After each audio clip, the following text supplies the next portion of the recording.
So the one that we're going to learn tonight is your basic classic tomato sauce, all right? Or sauce tomate, as they used to say. So here are the ingredients that we're going to use. Now this is kind of my spin on the whole sauce tomate or tomato sauce recipe, but I think you're really going to love it. We're going to have some fresh garlic, okay? Shallots, yellow onion. I've got some fresh oregano, some fresh basil. Now here is a block of Parmigiano Reggiano, and this is a little trick that I'll show you that we'll do with that in a minute. I also like to add some tomato paste into the sauce to kind of give it some richness and some rusticness. One of the things you won't find a lot of people do is adding chicken stock, or you can add vegetable stock, but we're gonna use chicken tonight. Just not too much, just a little bit. Sometimes this can be substituted with red wine, but I prefer using a stock. And of course, we have salt and pepper to taste. We want to make sure that we are tasting and making sure our sauce is coming up nicely. But here's the most important thing. I want you to understand. I want you to see this. These are San Marzano tomatoes. Now, let me speak to you a little bit about San Marzano.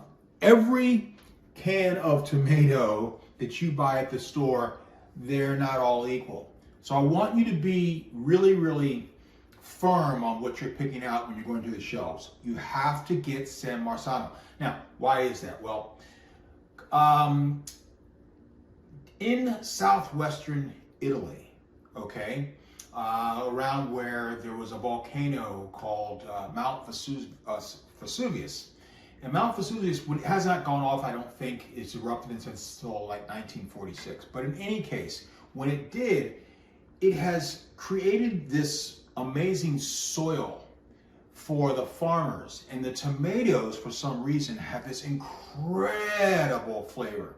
And so we're so lucky that we're able to get these and get them canned, and then we can pick them up here in the States or wherever you're watching. But San Marzano truly is what's going to make the difference in your basic tomato sauce. All right, so let's get started. The first thing we're going to do is we're going to get our garlic, and we're going to chop it up real nice. Now, you know, remember how to use, you want to use your knuckles and your fingers to make sure they keep out of the way. And we're just going to slice these up. And because this sauce is going to simmer for, about 45 minutes to an hour, we don't have to have these real thin or thick. They're going to come down on their own and become a part of the sauce. So do that. Now we get some shallot. We want to make sure add that to our pan. Okay, put that, and some yellow onion.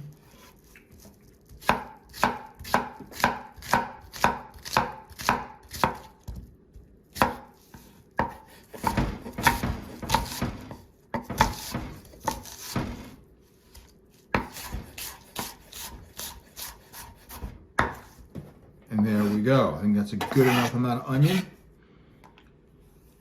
And so we'll put this aside.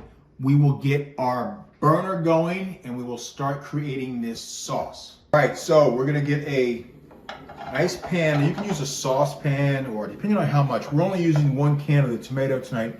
So this sauce will probably feed 4 to 6 people once we're all done, and whatever you don't use, just put into Tupperware and put into your fridge.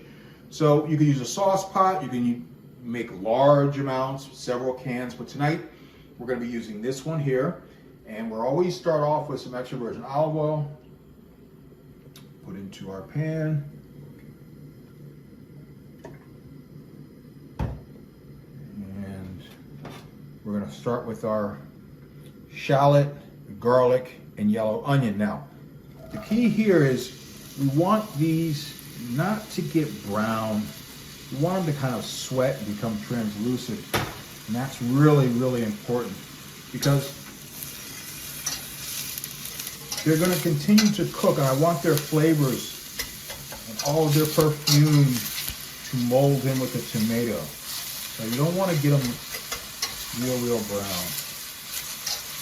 want to sweat them a little bit. And if you ever want to release the water from anything, a little bit of salt, kosher salt, and that will automatically start to release the water, the liquid, which we like, because we want that to mold in with our tomato sauce. All right, at this point, here's a trick that I want to teach you right now that's very, very important. This is tomato paste, but I have it in a tube. And I want to put it in with the onion, garlic, and shallot. Because what I'm trying to achieve here is another level of flavor, and I want this to be rustic. And so we got about a tablespoon of the paste in here. And what this is going to do is, as this cooks, it's going to add a whole other level of flavor. This tomato paste is really, really powerful, but most people don't actually let it cook in with the vegetables. So that's a trick that's really going to separate your tomato sauce from everybody else's. All right. Now at this point, I want to add our San Marzano tomato. Like that. There we go. And at the same time, we're going to add just about a quarter cup of some chicken stock. Okay. And one little trick that I want to talk about here is this Parmesan Reggiano. I told you that we had a little secret here. So what I want to do here, I just want to take a little piece off like so. And we're going to just break this up into here. Now this is a trick I learned when I was in Italy, when I was studying over there. And there's something about putting it in with these tomatoes that really just separates this sauce from other sauces. So now we have everything we need in here. What I want to do now is put some salt and black pepper. And we're going to let this simmer for about 20 minutes. Come back, see where we are as far as the liquid, as far as how much it's reduced. And once we get to that point, we'll get to the final step, and then it is time to really, really enjoy an amazing, what they call mother sauce. And this is the first one, tomato sauce.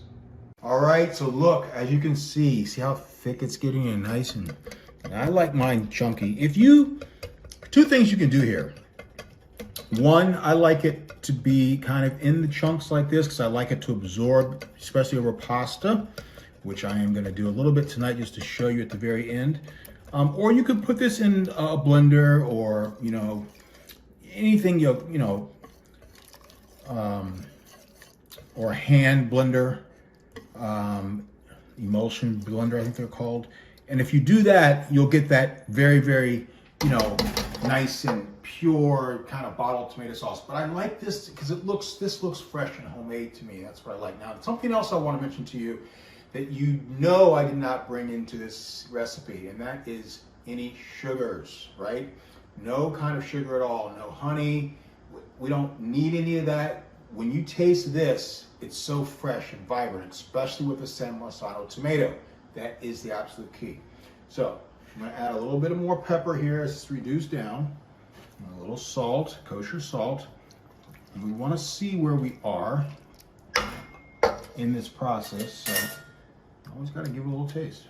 Most important thing. Really close. A little bit more salt. And again, taste your creations. Get it to where you like it. Let's try it one more time. Oh, just the smell. There it is. So what we want to do now is I'm going to now, at the very end, because now we're down to like the last 15, 20 minutes. I'm gonna add this fresh oregano. And please, please, please get fresh herbs, okay? Dried oregano, if you were to use it, you wouldn't want to use as much as I'm using here because it has so much more punch to it. So I prefer fresh herbs all the time. And I'm doing it the last minute because if we did it before, it would kind of lose all their perfume and beautiful flavor as it was reducing down. I'm doing the same thing with the basil. And if you notice how I'm tearing it, okay, because a knife sometimes cuts so sharp that it leaks out the actual perfume of the herb. And that's no good. We want that perfume to go into our beautiful sauce.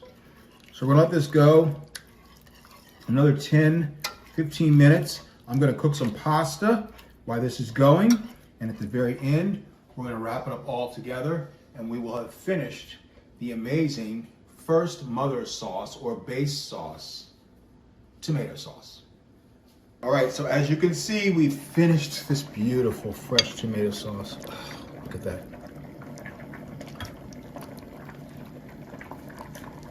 I'm gonna lay that on the side, and like I told you, just so you can see, I've got some spaghetti here in boiling salted water. No oil in your water. It's not necessary. It's a waste of money. Okay? All you want is a nice salty water, and your water should taste like the sea. Okay? And how do you know when your pasta is done? Well, we call it al dente.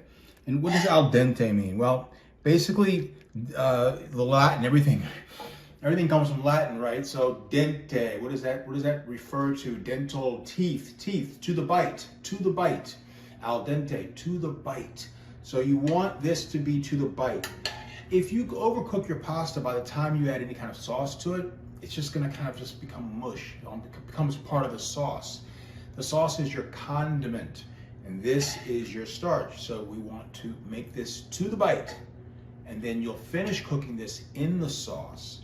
And that's how you get this two beautiful flavors come together as one. And that's what we're looking for. All right, now our pasta is going strong here. And I think that's right about to the bite. Now I want to show you something here. I'm going to switch this off. I'm going to add our saute pan here. Okay. I'm just going to put this aside right here. This is finished. And in the pan, we're going to add some of our beautiful tomato sauce. Doesn't it look amazing? All right.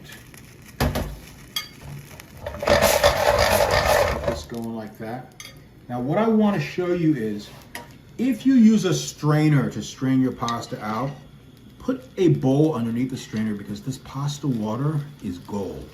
It has starch in it and it has flavor in it. So you don't want to always just get rid of it. So in this case, I'm not going to use a strainer. I'm just going to pull the pasta out, put it inside our sauce.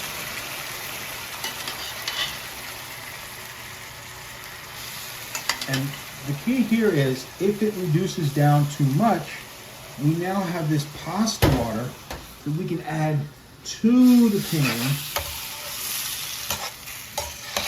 Look at this. Oh my goodness gracious. Are you kidding me? Does that not look like fresh, homemade, and natural, straight from Campania in Southwest Italy? Ooh, baby. I love this. And you see how the pasta is still cooking a little bit. And now, as I said, I want to add just a little bit of pasta water to this. Just a little bit. It has nice flavor and nice starch in it. And we'll let this reduce down a little bit more. And then we'll serve it up. We'll add some fresh Parmesan Reggiano on top, as well as maybe some chopped basil just on top. And why would I do that, or why should you do that? Because every time. Okay, so we added our herbs the last minute, so to speak, but they still have been cooking a little bit for like 10, 12 minutes. By adding another layer of flavor, which would be fresh basil, room temperature on top, now you got 2 different bites of basil coming at you in your palate, which is so important.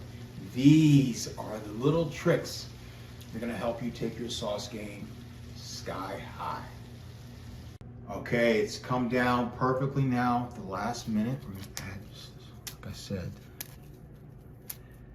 some fresh basil.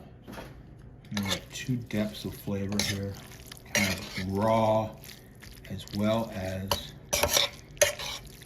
the cooked. Now we take it to the plate.